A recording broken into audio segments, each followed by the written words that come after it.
In this video, we're going to talk about answering the question, what about spanking? Is that an effective tool for us to be using as parents to teach and to train our kids? A lot of the reason why it's controversial is because people don't necessarily understand the way the Bible has meant discipline to work. So when we think about spanking or hitting our kids, that doesn't land well. The picture of that is not good. So hopefully in this video, we'll talk a little bit about it. We'll explain a little bit what spanking is and what it isn't. And that'll help you to make the decision as a parent if spanking is the right option for you. Here's the first thing that we need to do. Let's look at what the Bible has to say. There is something in the Bible, in the book of Proverbs. In fact, it's found in chapter 22. A youngster's heart is filled with foolishness, but physical discipline will drive it far away.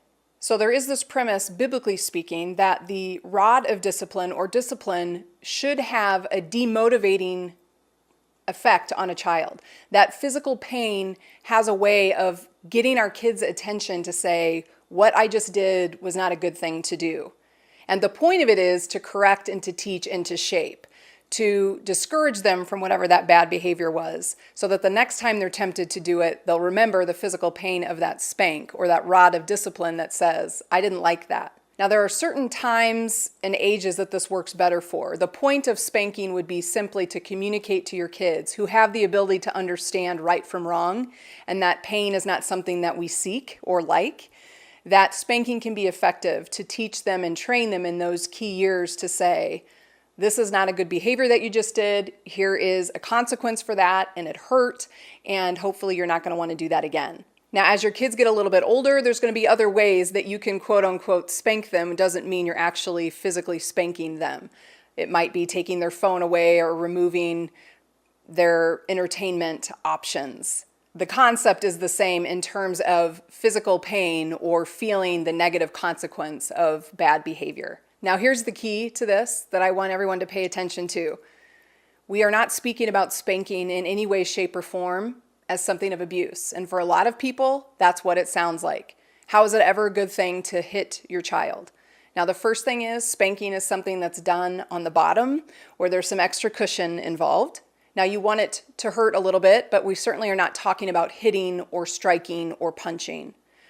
Spanking should never be done in anger. That's where something can become abusive. And really, we can be abusive even when we lose control and yell at our kids.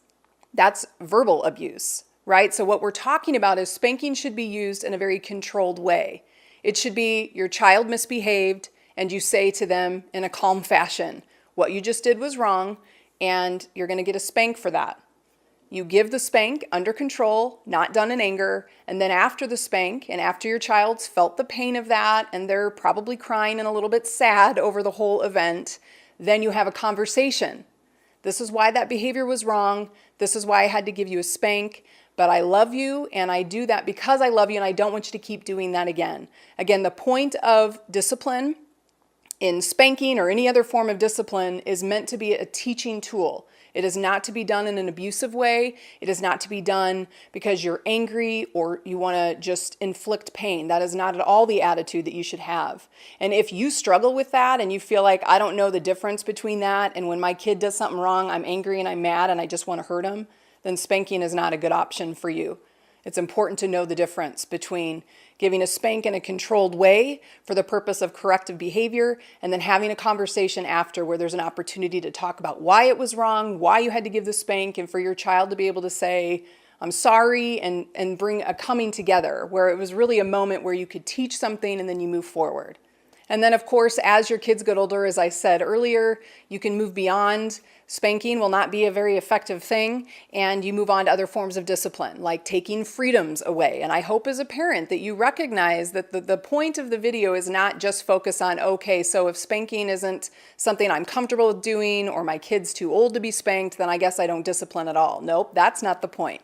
There are other forms of discipline. The point of discipline is to be a teaching tool where your kid feels the pain, the negative consequence of poor decisions that they've made.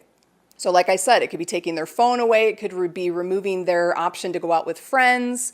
It could be having to stay home and to do chores.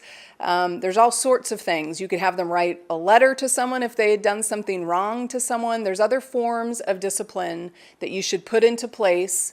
But the point is to teach your kids, to train them up so they understand right from wrong, good consequences and bad consequences. So again, for some of you listening to this, spanking is not something you're comfortable with as a parent. Perhaps you have a background with abuse or you've seen spanking not be a healthy, good thing.